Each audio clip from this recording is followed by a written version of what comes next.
அனைவருக்கும் வணக்கம். நான் உங்கள் கிருஷ்ணா. இப்போ நீங்கள் பார்க்குறது வந்து பார்த்தீங்கன்னா ஆடி மாதத்தில் நாம் சபரிமலைக்கு சாமி தரிசனம் செய்கிறதுக்காக நான் போயிருந்தேங்க.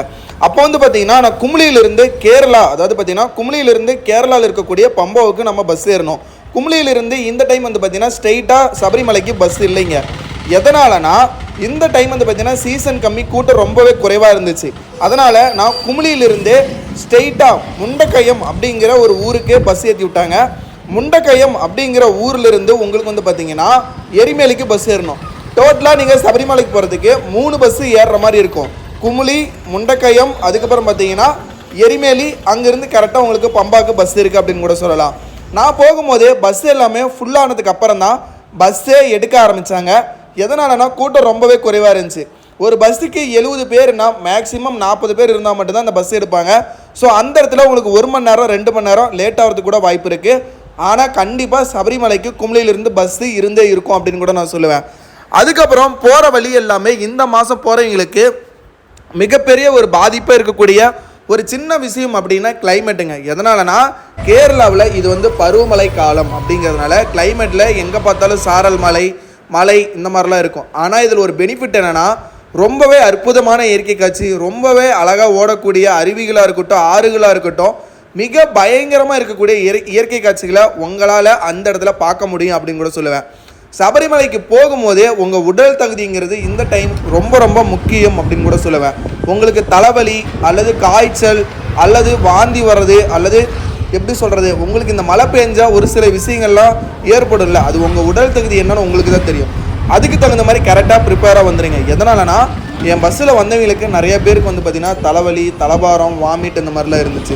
ஸோ உங்களுக்கு பஸ் ட்ராவல் செட்டாக இருந்துச்சுன்னா நீங்கள் தாராளமாக இந்த டைமில் நீங்கள் சபரிமலைக்கு வரலாம். அதுக்கப்புறம் இப்போ நீங்களே பாருங்கள், இது வந்து எரிமேலிங்க. எரிமேலியில் இது உங்களுக்கு நல்லாவே தெரியும். நம்ம எப்படி சொல்கிறது, பேட்டை துள்ளி டான்ஸ் ஆடிக்கிட்டு போகக்கூடிய ஒரு அற்புதமான ஒரு இடம். நான் எந்த டைமுமே இந்த இடத்துக்கு நான் போனதே இல்லை. ஆனால் இந்த டைம் கூட்டம் இல்லை அப்படிங்கிற காரணத்தினால எரிமேலியிலிருந்து பஸ்ஸு பம்பாவுக்கு மாறணும் அப்படிங்கிற காரணத்தினால ஒரு டைம் உள்ளே தான் நான் போய் பார்க்கலாமேன்னு சொல்லிட்டு போனேன். ரொம்பவே அற்புதமாக இருந்துச்சு. அது இல்லாமல் அந்த இடத்துலையும் கூட்டம் சுத்தமாக இல்லவே இல்லை. அது மட்டும் இல்லாமல் பக்கத்தில் இருக்கக்கூடிய ஆறுகளில் தண்ணி ரொம்பவே அதிகமாக இருந்துச்சு. மக்கள் எல்லாமே தனித்தனியாக வந்திருந்தாலுமே கூட ஒரு சிலர் கேங்காக வந்திருந்தாங்க. அவங்க எல்லாமே ரொம்ப அற்புதமாக சாமி தரிசனம் பண்ணிகிட்டு இருந்தாங்க. எதனாலனா கார்த்திகை மாதத்துலேருந்து இந்த இடத்துல நெகர கூட முடியாது, அந்த அளவுக்கு லட்சக்கணக்கான மக்கள் சாமி தரிசனம் பார்த்துட்டு இருப்பாங்க. ஆனால் இந்த டைம் நீங்கள் போனீங்கன்னா நீங்கள் தான் ராஜா, நீங்கள் தான் மந்திரி அப்படின்னு கூட சொல்லலாம். அவ்வளோ அற்புதமாக நின்று நிதானமாக பொறுமையாக ஒவ்வொரு இடத்துலையும் உங்களால் சாமி தரிசனம் செய்ய முடியும். அதுக்கப்புறம் எரிமேலியிலிருந்து நான் ஸ்ட்ரெயிட்டாக நிலக்கல்லுக்கு போனாங்க. ஆனால் நிலக்கல்லில் ஒரு பஸ்ஸு கூட கிடையாது. பஸ்ஸு கிடையாதுன்னா கவர்மெண்ட் பஸ் வரும், அதாவது நம்ம டூரிசம் அந்த மாதிரிலாம் வராங்க பார்த்தீங்களா, அந்த மாதிரி பஸ்ஸெலாம் இல்லை. மேலே வந்து குறைஞ்சபட்சம் ஒரு 20 பஸ்ஸு அல்லது ஒரு 30 பஸ்ஸு அந்தளவுக்கு தான் இருந்துச்சு. கூட்டம் சுத்தமாக இல்லவே இல்லை. இதை நான் எதற்காக நான் சொல்கிறேன், நான் கூட்டம் இல்லைன்னு சொல்கிறது, நீங்கள் கரெக்டாக இந்த மாதத்தில் ஓப்பன் பண்ணக்கூடிய இந்த 4 நாட்களில் சபரிமலைக்கு வரவங்களுக்கு நிறைய பெனிஃபிட் இருக்குது. வயசானவங்களாக இருக்கட்டும் அல்லது குழந்தைங்களாக இருக்கட்டும், அவங்களாம் இந்த டைமில் சபரிமலைக்கு வந்தாங்கன்னா கூட்டமே இல்லாமல் அற்புதமாக நின்று நிதானமாக சாமியை பார்க்கலாம். அதுலேயும் ஒரு சிலர் சின்ன சின்ன தப்பு பண்ணுறீங்க. அது என்ன நான் சொல்கிறேன், நீங்கள் கரெக்டாக கேட்டுக்கோங்க. சபரிமலையில் காலை 5 மணிலேருந்து நைட்டு 10 மணி வரைக்கும் மட்டும்தான் சபரிமலை நடை ஓப்பனில் இருக்கும். நீங்கள் பம்பாவுக்கு வர்றது வந்து பார்த்தீங்கன்னா ஒரு மத்தியானம் டைமோ அல்லது காலையில் நேரமாகவோ நீங்கள் வந்தீங்கன்னா சபரிமலையை நீங்கள் ஏறும்போது கோயில் வந்து பார்த்திங்கன்னா காலையில் ஒரு 11 மணிக்கு மேலே சாத்திடுவாங்க. மறுபடியும் ஈவினிங் வந்து பார்த்திங்கன்னா ஒரு 4 மணிக்கு தான் ஓப்பன் பண்ணுவாங்க. நீங்கள் என்ன பண்ணணும் அப்படின்னு சொல்லி பார்த்தீங்கன்னா, பம்பாவில் இந்த டைம் தண்ணி ரொம்பவே அதிகமாக போயிட்டு இருந்துச்சு. குளிக்கும் போது ரொம்பவே பார்த்து பத்திரமா குளிங்க. நான் குளிக்கும் போதே பயந்துக்கிட்டு தான் குளித்தேன், ஏன்னா அந்த அளவுக்கு தண்ணி ரொம்பவே அதிகமாக போயிட்டு இருந்துச்சுங்க. ஸோ இந்த வீடியோ வந்து கொஞ்சம் ஷார்ட்டாக முடிக்கிறதுனால முக்கியமான ஒரு டீட்டெயில் மட்டும் நான் சொல்கிறேன். சபரிமலையில் நீங்கள் கரெக்டாக காலையில் 5 மணியிலிருந்து குறைஞ்சபட்சம் 8 மணி வரைக்கும் கூட்டம் அதிகமாக இருக்கும். எதனாலனா இரவு நேரத்தில் 10 மணிக்கு மேலே வரக்கூடிய பக்தர்களோட கூட்டம் வந்து பார்த்திங்கன்னா நைட்டு ஃபுல்லாக அங்கே ஸ்டே பண்ணியிருப்பாங்க. அது இல்லாமல் காலையில் நெய் அபிஷேகம் பண்ணுறவங்களும் ஸ்டே பண்ணியிருப்பாங்க. அதுக்கப்புறம் அந்த இடத்துல நீங்கள் போய் மாட்டினீங்கன்னா என்னடா இது ஆடி மாதத்துலேயும் இந்த சபரிமலை கூட்டமாக இருக்கே அப்படிங்கிற மனநிலை உங்களுக்கு ஏற்பட்டுரும். அதுவே நீங்கள் ஒரு 8 மணிக்கு மேலே காலையில் 8 மணிக்கு மேலே நீங்கள் சபரிமலை ஏற ஆரம்பிச்சிங்கன்னா நின்று நிதானமாக நீங்கள் சாமியை பார்க்கலாம். சரிங்களா? அதே மாதிரி இரவு நேரத்தில் நீங்கள் கரெக்டாக எப்படி சொல்கிறது, 4 மணிக்கு கோயில் ஓப்பன் பண்ணுவாங்க. நீங்கள் 5 மணிக்கு சாமியை பார்க்காதீங்க. 7 மணிக்கு 6:45 8 மணி வரைக்கும் படி பூஜை நடக்குங்க. அதாவது பார்த்தீங்கன்னா படி பூஜைங்கிறது டெய்லியும் நடக்கும் அப்படின்னு கூட நான் சொல்கிறேன். அந்த படி பூஜை நடக்கும்போது சிவில் தரிசனத்தில் கூட்டமே இருக்காது. எதனாலன்னா படி பூஜை நடக்கும் போது அந்த படியை அடைச்சிருவாங்க, 18ஆம் படியை அடைச்சிருவாங்க. அப்படி அடைக்கும் போது நீங்கள் சிவில் தரிசனத்தில் வந்து சாமி பார்க்கும்போது நம்பூர் மாரியம்மன் கோயில், காளியம்மன் கோயிலில் யாருமே இல்லாமல் 2 பேர் 3 பேர் சாமியை பார்ப்போம் இல்லைங்க, பார்த்தீங்களா? அந்த மாதிரி அழகாக ஒரு தரிசனம் உங்களுக்கு கிடைக்கும். சிவில் தரிசனம் கரெக்டாக 7 மணிலேருந்து 8 மணி வரைக்கும் அந்த 1 மணி நேரம் நீங்கள் வந்தீங்கன்னா குறைஞ்சபட்சம் 2 டைம் 3 டைம் நீங்கள் அந்த டைமு சாமி பார்த்துடலாம். அதுக்கப்புறம் நான் போனது ஆடி மாதங்கிறதுனால டிஃப்ரெண்டான பூக்கள் வச்சுலாம் பம்பாவில் இருக்கக்கூடிய கணபதி கோயிலாக இருக்கட்டும் எல்லா கோயிலுமே அற்புதமான அலங்காரம்லாம் பண்ணி வச்சுருந்தாங்க. கூட்டத்தை நீங்களே பாருங்கள், நிறைய பேர் கூட்டமாக இருக்குது அப்படின்னு சொல்லி ஃபேக்காக போய் சொல்லிகிட்டு இருக்காங்க. நீங்களே பாருங்கள், கூட்டமாக இருக்கிற டைமில் நீங்கள் போய் சிக்கிக்கிறீங்க.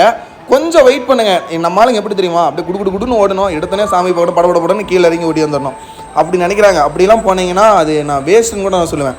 சபரிமலைக்கு அவரோட அனுமதி இருந்தால் மட்டும்தான் உங்களாலையும் சரி என்னாலையும் ஏற முடியும்.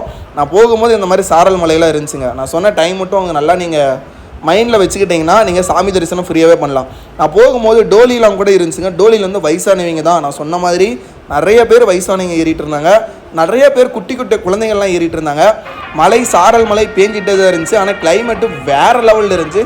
சபரிமலையே ஒரு இமயமலை மாதிரி அந்த பனிமூட்டங்கள்லாம் மூடி ஒரு சொர்க்கம் மாதிரி இருந்துச்சு. நம்ம நார்மலாக போகும்போது சபரிமலை அவ்வளோ அழகாக இருக்கும்.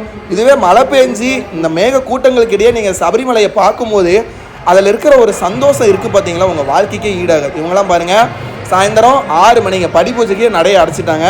ஸோ இந்த டைமில் நீங்கள் சிவில் தரிசனத்து வழியாக நீங்கள் மேலே போனீங்கன்னா, நான் இந்த டைமில் தான் மேலே போகிறேங்க, நீங்கள் நல்லா பாருங்கள், சிவில் தரிசனத்தில் கூட்டமே இல்லை. இப்போது இந்த டைமு தான் நான் சாமியை குறைஞ்சபட்சம் 3 டைம் என்னால் ஈஸியாக பார்க்க முடியும். அதுக்கப்புறம் கூட்டம் வர ஆரம்பிச்சிடும். ஏன்னா 18ஆம் மணி ஓப்பன் பண்ணிடுவாங்க, படப்படன்னு மேலே வந்துடுவாங்க. அதுக்கப்புறம் ஒரு 8 மணிக்கு மேலே ஃப்ரீ ஆயிரும். 8 மணிலேருந்து 10 மணி வரைக்கும் கியூ ஃப்ரீயாக தான் இருக்கும். நீங்கள் தாராளமாக நடை 10 மணிக்கு அடைச்சிருவாங்க. அது வரைக்கும் நீங்கள் தாராளமாக சாமியை பார்க்கலாங்க. ஸோ இவ்வளோ தான் சபரிமலையோட ஒரு சின்ன அப்டேட். இந்த மாதம் விட்டுருங்க. அதுக்கப்புறம் உங்களால் முடிஞ்சால் அடுத்த மாதம் நீங்கள் தாராளமாக வாங்க. அடுத்த மாதம் 1 மாதம் தான் எனக்கு தெரிஞ்சு கூட்டம் கம்மியாக இருக்கும். 18ஆம் படி பூஜையும் பார்க்கலாம். இங்கே பாருங்கள், இரவு நேரத்தில் சரியான மழை பெய்ய ஆரம்பிச்சிருச்சு.